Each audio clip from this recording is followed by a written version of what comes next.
People of Israel are under attack, orchestrated by a terrorist organization, Hamas.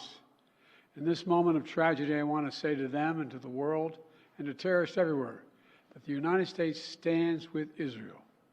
We will not ever fail to have their back.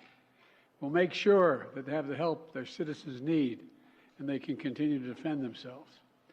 You know, the world's seen appalling images. Thousands of rockets in the space of hours raining down on Israeli cities. When I got up this morning and started this at 7:30, 8 o'clock, my calls.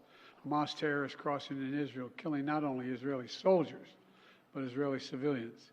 In the street, in their homes, innocent people murdered, wounded, entire families taken hostage by Hamas. Just days after Israel marked the holiest of days in the Jewish calendar. It's unconscionable. You know, when I spoke with Prime Minister Netanyahu this morning, I told him the United States stands with the people of Israel in the face of these terrorist assaults. Israel has the right to defend itself and its people, full stop. There's never justification for terrorist attacks. And my administration's support for Israel's security is rock solid and unwavering. Let me say this as clearly as I can.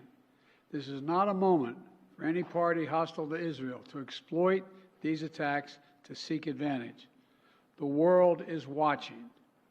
I've also been in contact with the King of Jordan, spoken with members of Congress, directed my national security team to engage with their Israeli counterparts, military to military, intelligence to intelligence, diplomat to diplomat, to make sure Israel has what it needs. I've also directed my team to remain in constant contact with leaders throughout the region, including Egypt, Turkey, Qatar, Saudi Arabia, Jordan, Oman, the UAE, as well as our European partners and the Palestinian Authority. It's also a terrible tragedy on a human level. It's hurting innocent people. Seeing the lives that have been broken by this, the families torn apart, it's heartbreaking. And Jill and I are praying for those families who've been impacted by this violence. We grieve with those who've lost their loved ones, lost a piece of their soul.